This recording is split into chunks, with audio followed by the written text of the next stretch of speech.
سورہ شعراء آیت نمبر 23۔ اعوذ باللہ من الشیطان الرجیم، بسم اللہ الرحمن الرحیم۔ قال فرعون وما رب العالمین، قال رب السماوات والارض وما بینہما ان کنتم موقنین۔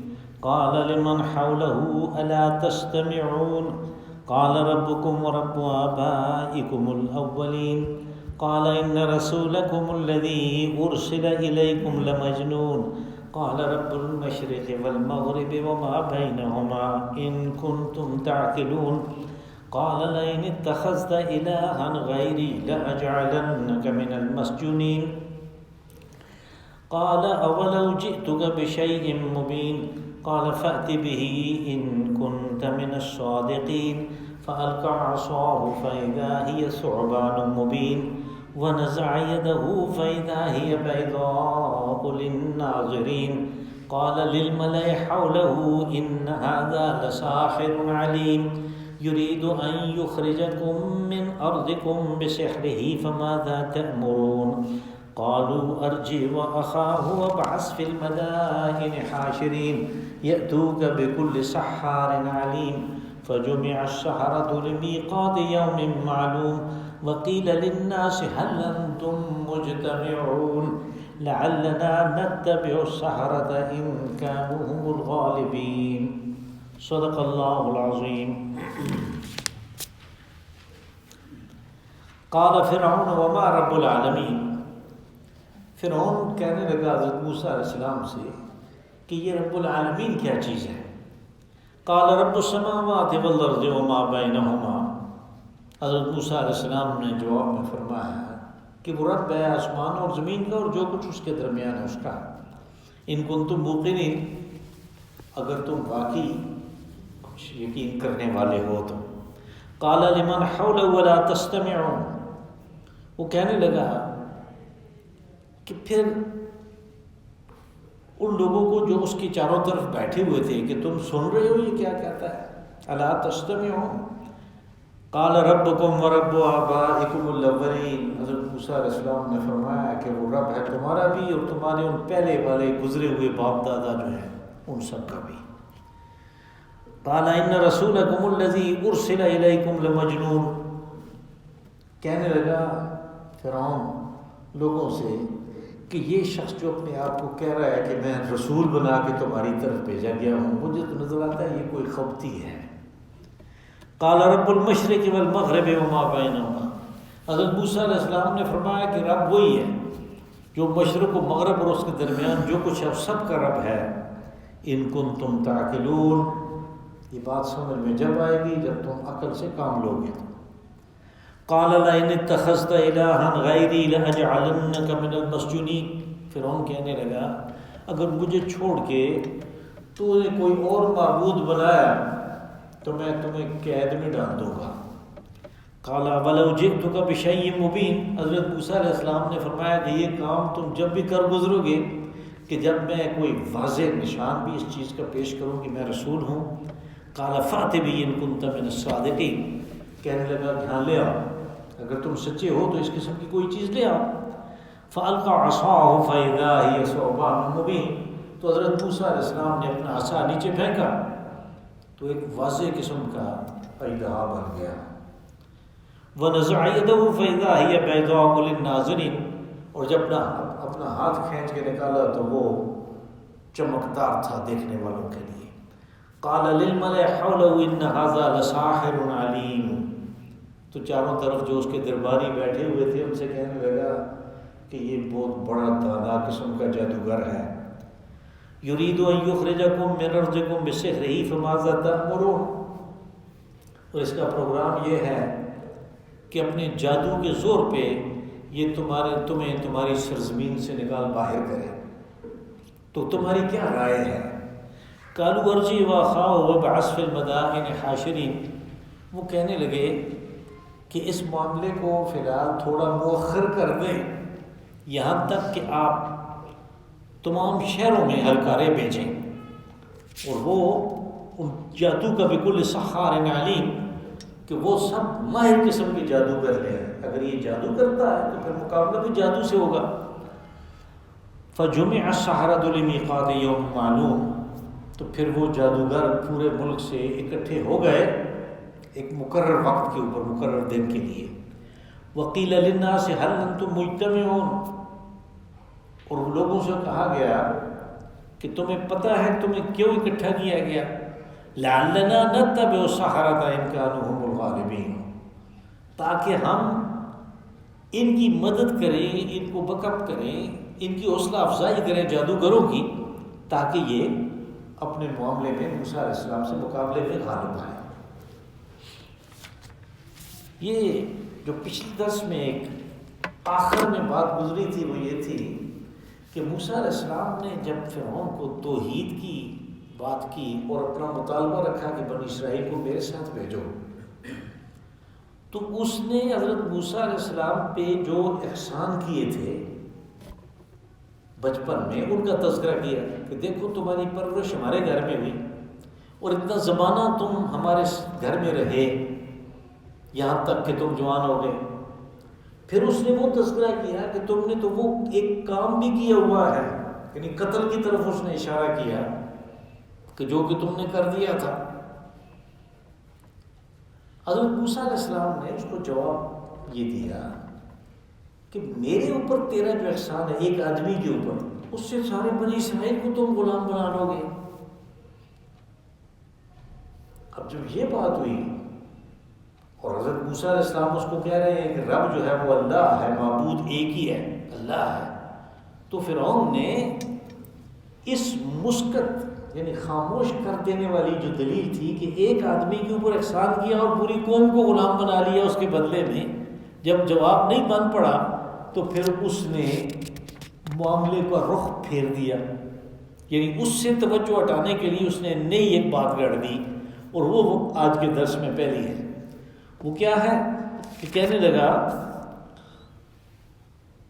کہ وما رب العالمین، یعنی انہوں نے کہا تھا نا کہ ہم رب العالمین کی طرف سے رسول بن کے آئے ہیں، اس نے ہمیں رسول بنا کے بھیجا، تو اس نے کہا کہ یہ رب العالمین کیا چیز ہے؟ اب یہ میں اس کا ترجمہ چیز کرتا ہوں اس لیے کہ ماں کا جو لفظ ہے یہ سوال میں جب آتا ہے تو بے جان چیزوں کے لیے آتا ہے، جب جاندار کے لیے استعمال ہو سوال کے لیے تو من استعمال ہوتا ہے۔ تو جب کسی جاندار کی تحقیر کرنی ہو، جب کسی جاندار کی تصویر کرنی ہو، جب اس کو چھوٹا دکھانا ہو تو ماں کہہ دیتے ہیں۔ یہ پہلے بھی اس کی مثالیں گزری ہیں۔ تو فرعون نے اپنی طرف سے یعنی وہ جو رب العالمین کہا تھا موسیٰ علیہ السلام نے، اس لفظ کی تحقیر کے لیے، اس رب العالمین کی اپنی طرف سے تحقیر کے لیے یہ چیز استعمال کی، وما رب العالمین، یہ رب العالمین کیا چیز ہے تم کہتے ہو؟ اس لیے کہ وہ تو اپنے آپ کو رب کہتا تھا۔ تو حضرت موسیٰ علیہ السلام نے جواب دیا رب السماوات والارض وما بینہما، کہ رب العالمین وہ ہے جو آسمانوں کا بھی رب ہے، زمین کا بھی رب ہے، اور جو کچھ اس کے درمیان ہے۔ اب جو اس کے درمیان ہے اس میں چاند سورج ستارے وہ ساری چیزیں آ جاتی ہیں، اور یہ شخص جو فرعون ہے یہ اپنے آپ کو سورج دیوتا کا اوتار کہتا تھا، یعنی وہاں پہ اس وقت اس مملکت مصر میں جو اس وقت تھی پوجا جو ہے وہ مختلف دیوتاؤں کی جاتی تھی، لیکن سب سے بڑا دیوتا سورج دیوتا تھا۔ اور یہ جو زمانے تھے یعنی جن کو ہماری تاریخ جو انسانی ہے اس نے فرعون کے تو مصر کی کچھ نہ کچھ کتبات نکل آئے ہیں، لیکن اس زمانے کی تاریخ نہیں ہے ہمارے پاس، البتہ تورات میں، الہامی کتابوں میں اور قرآن پاک میں ہے۔ تو ان سب چیزوں کو جب اس یعنی لٹریچر وغیرہ کا مطالعہ کریں اور کتبات کا، تو پتہ چلتا ہے کہ وہ سارے کے سارے لوگ سورج پرست تھے، وہ سورج کی پوجا کرتے تھے، اور دنیا میں ویسے بھی ان زمانوں میں سب سے زیادہ پوجا پاٹ جو ہے وہ سورج کی جاتی تھی، اس کو سورج دیوتا کہتے تھے۔ تو جو سورج دیوتا ہے وہ اپنے آپ کو سورج دیوتا کا اوتار کہتا تھا، اور یوں اپنے آپ کو اس نے ایک معبود کے باطل ہی سے ہی لیکن ایک معبود کے روپ میں پوز کیا ہوا تھا، اور پھر تمام لوگوں کو اس چیز پہ لگانے کے لیے پورے مصر میں اس نے اہم مقامات پہ اپنے بت جو ہیں وہ بنا کے رکھے ہوئے تھے کہ سب لوگوں کے سامنے رہے، یہ چیز کی ڈنڈوت کرتے رہیں تاکہ ان کی دھاک ان بتوں کا، اس کے جو فرعون کے بت ہیں ان کا اثر و رسوخ قائم رہے لوگوں کے دلوں کے اوپر۔ اور یہ بت والا معاملہ جو ہے یہ بظاہر تو ایسے نظر آتا ہے کہ جو لوگ یعنی ان کی پوجا پاٹ کرتے ہیں یا ان کی صفائی کرتے ہیں، ڈنڈوت کرتے ہیں، ان کے بانڈے حلوے بانڈے ان کے نام کے پکاتے ہیں، ان کے چرنوں میں رکھتے ہیں، ہم کہتے ہیں یہ بیوقوف ہیں۔ جب ہم خود یہ کام کرتے ہیں تو ہم بیوقوف نہیں ہوتے، ہم بڑے عقل مند ہوتے ہیں۔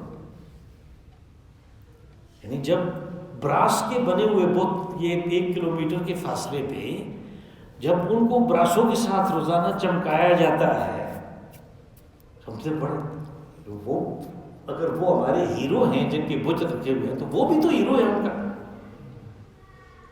وہ بھی تو ان کا ہیرو ہے۔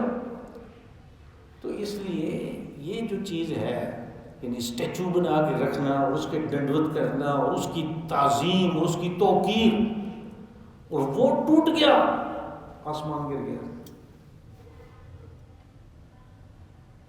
یہ کوئی مشرکین کی قوم ہے کہ جو بتوں کی پوجا پاٹ کر رہے ہیں۔ رسول اللہ صلی اللہ علیہ وسلم نے فتح مکہ والے دن خود آپ بیت اللہ کے اندر تشریف لے گئے اور 360 بت جو ہیں ان کو اپنی چھڑی سے انہوں نے گرایا، ان میں سے بہت سے ٹوٹ گئے، اس لیے کہ آپ نے زوردار چھڑی ماری تھی ان کو۔ اس کے بعد جو تصویریں بنی ہوئی تھیں بیت اللہ کی دیواروں پہ اندر، جن میں حضرت ابراہیم علیہ السلام کو جوا کھیلتے ہوئے دکھایا گیا، ان کو آپ نے کھرچ دیا وہاں سے، شرک کا نام و نشان مٹانے کے لیے۔ جب باہر آئے تو آپ نے اجلہ صحابہ کو بھیجا، مختلف راستوں میں جو بت رکھے ہوئے تھے انہوں نے، لات و منات و عزا جو مشہور نام ہے قرآن پاک میں بھی آتے ہیں، یہ تجارتی راستوں کے اوپر تھے، اور وہ ان کی پرارتھنا کرتے ہوئے، ان کی ڈنڈوت کرتے ہوئے وہ تجارتی قافلے لے کے جاتے تھے کہ یہ خوش ہوئے تو ہمارا نفع بھی زیادہ ہوگا۔ اور رسول اللہ صلی اللہ علیہ وسلم نے صحابہ اکرام کو بھیجا اور ان بتوں کو پاش پاش کر دیا، صفا اور مروہ پہ رکھے ہوئے جو بت تھے ان کو بھی توڑ دیا۔ یہ بت کیوں توڑے؟ وہ بھی تو کہہ سکتے تھے کہ ہم ان کی تو پوجا پاٹ نہیں کرتے، یہ تو اپنے تعظیم کے لیے رکھے ہوئے، ہم تو ان کی عزت کرتے ہیں۔ نہیں، اس سے شرک کے دروازے کھلتے ہیں۔ جب کسی چیز کا دروازہ کھل جائے پھر روک ٹوک تو کوئی نہیں، ادھر دربان تو کوئی نہیں کھڑا۔ اور یہی چیز ہے کہ جس کو یعنی ہم لوگ جب کہتے ہیں کہ بھئی یہ آپ کیا کر رہے ہیں، یہ مثال کے طور پہ کہ فلاں دن ہم دن منا رہے ہیں جی، وہ کیا ہوتا ہے؟ وہ 14 فروری کو عیسائیوں نے منع کر دیا، جو پادری تھے انہوں نے منع کر دیا کہ یہ بکواس ہے، یہاں منائے جا رہے ہیں۔ اب ہم نے کہا کہ بھئی یہ تو اس طرح تو آپ اس کا دروازہ کھول رہے ہیں، اور رسول اللہ صلی اللہ علیہ وسلم نے فرمایا کہ ہمارے 2 تہوار ہیں، ایک عید الفطر، ایک عید الاضحیٰ۔ جب آپ ایک اور بنا لیتے ہیں بیچ میں بڑی عقیدت سے، مثال کے طور پہ عید میلاد النبی، آپ نے عید بنا لی تو دروازہ تو کھل گیا، دروازہ کھل گیا تو پھر اس کو روکو، پھر تو کوئی بھی نہیں بنا کے روک سکتا کیونکہ دروازہ کھل گیا، دروازہ کھل گیا۔ پھر وہ 14 فروری والا اس وقت میرے ذہن سے نام نہیں، ویلنٹائن ڈے کیسے دھوم دھام سے منایا۔ یہ سارے دن جو ہیں، یہ فادر ڈے، یہ مدر ڈے، یہ فلانا ڈے، ٹمکانا ڈے، یہ اس لیے ہیں کہ ہم نے خود دروازہ کھولا، اور دروازہ کھلنا جو ہے وہ رسول اللہ صلی اللہ علیہ وسلم کا جو آپ نے جو مقرر کیے تہوار، اس کے خلاف ہے، اس کے خلاف ہے۔ اب یہ تو بات ذرا تھوڑی آگے نکل گئی، تو اس کو جب کہا کہ رب السماوات والارض وما بینہما، تو پھر اس کی جو اوتاریت ہے اس کے اوپر زبردست ضرب لگی کہ اس میں سورج بھی آ جاتا ہے بینہما میں، کہ جو کچھ ان کے درمیان ہے، کہ رب تو سب کا وہ ہے، یعنی اس سورج کا بھی وہ ہے، چاند کا بھی وہ ہے، تو کیا چیز ہے؟ ان کنتم موقنین، کہا یہ بات اس کو سمجھ آتی ہے کہ جس کا پروگرام ہو یقین کرنے کا، کس چیز کے اوپر؟ جو حقائق کبریٰ ہیں، جو اس دنیا کی بڑی حقیقتیں ہیں۔ سب سے پہلی بڑی حقیقت یہ ہے کہ یہ کس نے پیدا کی؟ اللہ نے۔ ان کنتم موقنین، تم اس بات کو یقین تو کرنے والے بنو، پھر تمہیں سمجھ آئے گی۔ قال لمن حوله ولا تستمعون، اب اس نے معاملے کو پھر اپنے جو درباری تھے بیٹھے ہوئے جن کا کام ہی یسر کرنا ہوتا ہے، تو وہ ان کو کہا کہ سن رہے ہو یہ کیا کہہ رہا ہے؟ قال لمن حوله ولا تستمعون قال ربكم ورب آبائكم الاولين۔ حضرت موسیٰ علیہ السلام نے اس کو کچھ اور کہنے کا موقع نہیں دیا، بلکہ ایک قدم اور آگے بڑھایا اور کہا کہ وہ رب زمین و آسمان اور اس کے درمیان اس کا سب کا ہے، اور تمہارا بھی رب ہے، اور تمہارے جو پہلے باپ دادا گزرے ان کا بھی رب ہے۔ اب موسیٰ علیہ السلام نے یہ چیز خاص طور پہ اس لیے کہی کہ سب لوگ اپنے آباء و اجداد کی تقلید میں ہوتے ہیں، وہ سب کچھ برداشت کر لیتے ہیں، لیکن یہ برداشت نہیں کرتے کہ میرے باپ دادا گمراہ تھے۔ اب فرعون اور اس کے جو پہلے والے تھے، اب یاد رہے کہ یہ جو فرعون ہے ریمسس اس کا نام تھا، یہ اپنے خاندان کا 16واں بادشاہ ہے اور یہ آخری ہے۔ اس سے پہلے 15 فرعون گزر چکے ہیں اس خاندان کے جو بادشاہ تھے۔ فرعون بادشاہ کو کہتے ہیں، یہ وہی ہے لفظ جو انگریز مورخین جس کو فارو لکھتے ہیں، فارو۔ تو یہ فرعون جو ہے یہ 16واں ہے۔ تو پہلے والے جو تھے وہ بھی سارے اسی طرح اوتاریت پہ چلتے تھے، سورج دیوتا کی پوجا پاٹ کرتے تھے۔ تو کہا کہ ان کی تقلید میں تم یہ کر رہے ہو، وہ جو رب جس کو میں رب کہہ رہا ہوں وہ ان کا بھی رب وہی ہے۔ قال ان رسولکم الذی ارسل الیکم لمجنون، تو وہ اپنے درباریوں سے کہنے لگا کہ یہ شخص جو کہہ رہا ہے کہ میں رسول ہوں، یہ تمہاری طرف رسول بنا کے بھیجا گیا، مجھے تو نظر آتا ہے کہ یہ خبتی ہے، مجنون، یہ پاگل ہے، اس کے اوپر کوئی سایہ ہو گیا جن کا۔ مجنون اگر مفعول کے مفہوم میں لیں، جن سے مفعول، تو وہ ہے کہ اس کے اوپر جن کا سایہ ہو گیا، یعنی خبتی ہے، اس کا دماغ کام نہیں کر رہا۔ قال رب المشرق والمغرب وما بینہما ان کنتم تعقلون، حضرت موسیٰ علیہ السلام نے فرمایا کہ جس رب کا تم نے پوچھا اس کا تعارف تھوڑا سا بھی باقی ہے، وہ مشرق اور مغرب اور اس کے درمیان جو کچھ ہے اس کا بھی رب ہے۔ اب یہ اس کی سلطنت بھی ساری آ جاتی ہے، اس میں وہ چیز بھی آ جاتی ہے جو آگے سورہ مومن میں آئی کہ فرعون کہنے لگا ھذہ الانہار تجری من تحتی افلا تبصرون، یہ سارا جو اریگیشن سسٹم ہے مصر کا یہ میرے کنٹرول میں ہے۔ تو حضرت موسیٰ علیہ السلام نے فرمایا کہ جو کچھ بھی ہے سب کا رب وہی ہے، یعنی وہی اس سسٹم کو چلا رہا ہے۔ ان کنتم تعقلون، ہے یہ بات جب سمجھ میں آئے گی جب تم عقل سے کام لوگے، اور یہ عقل اللہ نے دی ہے، اسی رب نے دی ہے۔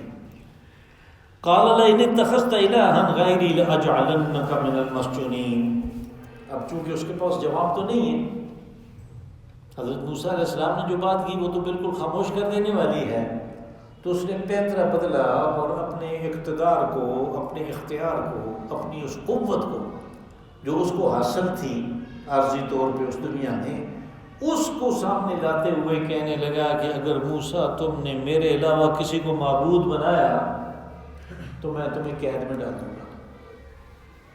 مسجونین یعنی تم قید ہو جانے والوں میں ہو جائے، سجن قید کو کہتے ہیں، قید خانے کو کہتے ہیں۔ قال ولو جئتک بشیء مبین، حضرت موسیٰ علیہ السلام نے کہا یہ کام مجھے قید کرنے والا تم جب بھی کر گزرو گے کہ جب میں جو کہہ رہا ہوں کہ میں رسول ہوں تو اس کے نشان کے طور پہ میں کوئی واضح چیز بھی پیش کر دوں پھر بھی تم کرو گے؟ کہنے لگا لے آؤ، فاتبی ان کنت من الصادقین، اگر تم سچے ہو تو وہ چیز لے آؤ۔ فَأَلْقَى عَصَاهُ فَإِذَا هِيَ ثُعْبَانٌ مُبِينٌ، تو حضرت موسیٰ علیہ السلام کے ہاتھ میں جو ڈنڈا تھا عصا، اس کو نیچے پھینکا. یہاں پہ اس کے لیے لفظ آیا ثعبان مبین. ثعبان بڑے سائز کے سانپ کو اژدہا کو کہتے ہیں، اور مبین کی صفت اس کی اس لیے آئی کہ واضح طور پہ وہ اژدہا تھا، یعنی کوئی ایسی نظر بندی نہیں تھی، وہ کوئی ایسا مسمرزم قسم کی چیز نہیں تھی، کوئی نظر بندی نہیں تھی، کوئی نظر کا دھوکہ نہیں تھا، وہ واقعی سانپ بن گیا، مبین واضح سانپ بن گیا.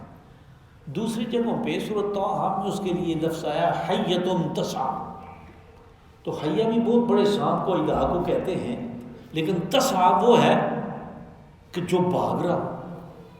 عام طور پہ تو بڑے سانپ آہستہ چلتے ہیں، چھوٹے جو ہیں وہ تیز بھی جاتے ہیں. تو وہ تھا تو بڑا لیکن تیز جانے والا، اس کا مطلب بہت ہی کوئی خوفناک قسم کی چیز بن گئی. اب سانپ چیز ہی ایسی ہے کہ سامنے نکل آئے تو اس کی ایک اپنی دہشت ہوتی ہے، سب لوگ ڈر جاتے ہیں. بلکہ ہم نے کچھ دیکھے کہ ادھر سانپ نکلا، ادھر اس نے پتھر مارا، وہ مارا، شیشہ توڑ دیا. سانپ ادھر ہے، پتھر ادھر جا کے کھڑکی کو لگا. تو وہ اس کی دہشت کی وجہ سے، تو اب اس کی اتنی دہشت ہے وہ تو سہم جاتے تھے.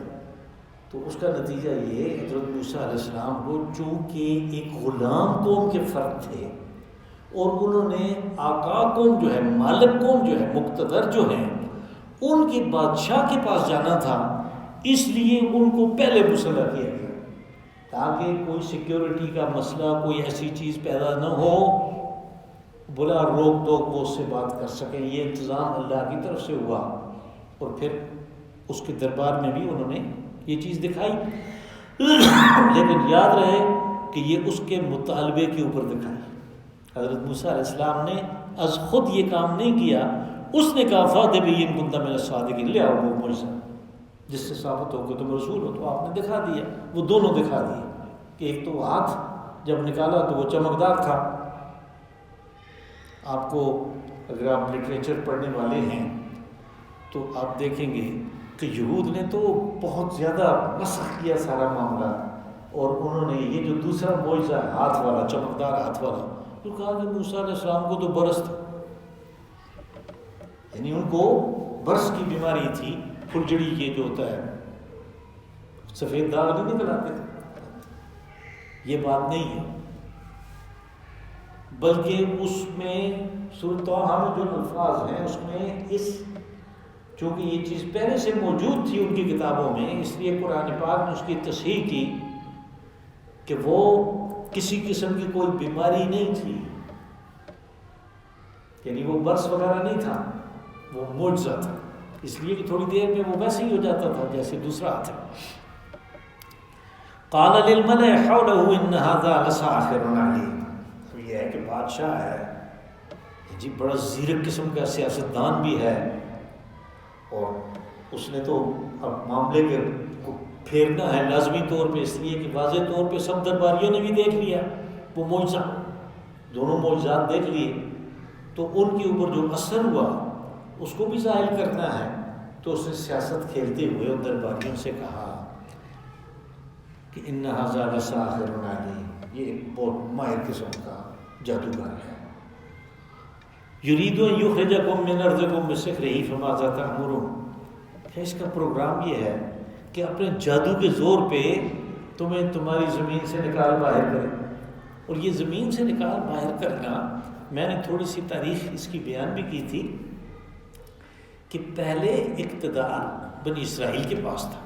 حضرت یوسف علیہ السلام پہلے بادشاہ تھے بنی اسرائیل میں سے، پھر ان کا بھائی بنیامین بادشاہ ہوا، پھر ان کا بیٹا منشا بادشاہ ہوا، پھر جب دوسرا بیٹا ان کا تخت حکومت پہ بیٹھا تو اس وقت انقلاب آیا، اور قبطیوں نے بنی اسرائیل کو اقتدار سے نکال کے غلام بنایا اور خود بیٹھ کے اہل قبط. فرعون قبطی تھا، یعنی نسل کے حساب سے قبطی تھا. تو چونکہ اس ہر وقت یہ خطرہ موجود رہتا تھا، اس لیے کہ ان سے اقتدار چھینا تھا اور ان کی ٹھیک ٹھاک تعداد بھی تھی. تو اب اس چیز کو فرعون نے لوگوں کے سامنے رکھا کہ یہ کام کرنا چاہتا ہے، یہ اقتدار واپس لینا چاہتا ہے. اور اس کے لیے اس نے جو پینترا اختیار کیا وہ یہ ہے کہ جادو کے زور پہ یہ تمہیں باہر کرے گا اقتدار سے. یرید ان یخرجکم من ارضکم، تمہاری زمین سے تمہیں نکالے، یعنی تمہیں اقتدار سے باہر کرے بسحر، اپنے جادو کے زور پہ. فماذا تأمرون، بتاؤ تمہاری کیا رائے ہے. مشورہ اس وقت بھی لیتے تھے. دوسری جگہ پہ یہ بھی ہے کہ اس نے وہ تنگ آ کے کہا درباریوں سے ضروري اقتل موسیٰ، یعنی مجھے اجازت دو کہ میں موسیٰ کو قتل کر دوں. آج کل تو قتل کرنے کے لیے کسی کی اجازت کی ضرورت نہیں ہوتی ہے نا، فرعون کو اجازت کی بھی ضرورت تھی. قالوا ارجع واخاه وابعث في المدائن حاشرين، تو وہ جو لال بٹ جکڑ بیٹھے ہوئے تھے دربار میں، تو انہوں نے کہا کہ اس معاملے کو اتنا جلدی حل نہ کریں، تھوڑا مؤخر کریں. ارجع یعنی اس کو بھی ٹکنے دیں اور اس کے بھائی کو بھی ٹکنے دیں، اور اس دوران آپ پورے سارے کے سارے، جب جادوئی ہے یہ تو اس کا مقابلہ جادو کے ذریعے سے کیا جائے گا، تو پھر سارے ملک سے جو ماہر جادوگر ہیں ان کو بلائیں. یاتوک بکل سحار علیم، یعنی وہ جو جادوگر آئے ان کے لیے قرآن حکیم نے سحار کا صیغہ یعنی مبالغہ کا صیغہ استعمال کیا، اور ساتھ علیم بھی کہا کہ وہ بڑے ماہر قسم کے جادوگر تھے. فجمع السحرۃ لمیقات یوم معلوم، تو یہ ایک دن مقرر ہو گیا. دوسری جگہ پہ سورۃ طٰہٰ میں اس کی تفصیل ہے کہ فرعون نے حضرت موسیٰ علیہ السلام سے کہا کہ ایک وقت مقابلے کے لیے مقرر کر لیتے ہیں، ایک دن مقرر کر لیتے ہیں، اس دن سارے میدان میں آ جاتے ہیں، اس میدان میں تمہارا جادوگروں سے مقابلہ ہوگا. کیا تمہیں یہ چیز منظور ہے؟ آپ نے فرمایا بالکل صحیح. کہ کوئی اور تم نے لے کے آنی ہے ساتھ اپنے ساتھیوں کے؟ نہیں، مجھے کسی کی ضرورت نہیں ہے، میرے ساتھ میرا اللہ ہے، مجھے نہیں ضرورت. تم لے کے آؤ جس کو بھی لے کے آنا ہے. تو وہ دن مقرر ہو گیا، دوپہر کا وقت بھی اس دن کا مقرر ہو گیا. دن ایسا تھا کہ لوگ سارے کام کاج سے فارغ تھے تاکہ وہ آ کے سارے اکٹھے ہوں وہاں پہ اور پھر جادو کا مقابلہ ہو. تو ان کا خیال تھا کہ حضرت موسیٰ علیہ السلام کو شکست ہوگی، اس طرح یہ معاملہ یہاں پہ ٹھنڈا ہو جائے گا. تو وہ انہوں نے کہا کہ وَقِيلَ لِلنَّاسِ هَلْ أَنْتُمْ مُجْتَمِعُونَ، یہ لوگ جو اکٹھے ہوئے سارے، تو اس آبادی کو انہوں نے کہا کہ تمہیں پتہ ہے کہ تم کیوں یہاں پہ بلائے گئے ہو؟ لَعَلَّنَا نَتَّبِعُ السَّحَرَةَ إِنْ كَانُوا هُمُ الْغَالِبِينَ، یہ اس لیے ہے کہ یہ ہمارے قومی ہیرو ہیں، یہ جادوگر جو ہم نے بلائے ہیں یہ ہمارے قومی ہیرو ہیں، یہ ہمارے اقتدار کا دفاع کر رہے ہیں بنی اسرائیل سے اور حضرت موسیٰ علیہ السلام سے. تو ان کو بیک اپ کرنا ہے، ان کی حوصلہ افزائی کرنی ہے، اس کام کے لیے تمہیں بلایا ہے. لَعَلَّنَا نَتَّبِعُ السَّحَرَةَ إِنْ كَانُوا هُمُ الْغَالِبِينَ، تاکہ وہ غالب آئیں. اللہم صلی وسلم وبارک انعم علی عبدک ورسولک نبیک محمد صاحب المقام المحمود والحوض المورود وعلى آلہ واصحابہ الکرام انک حمید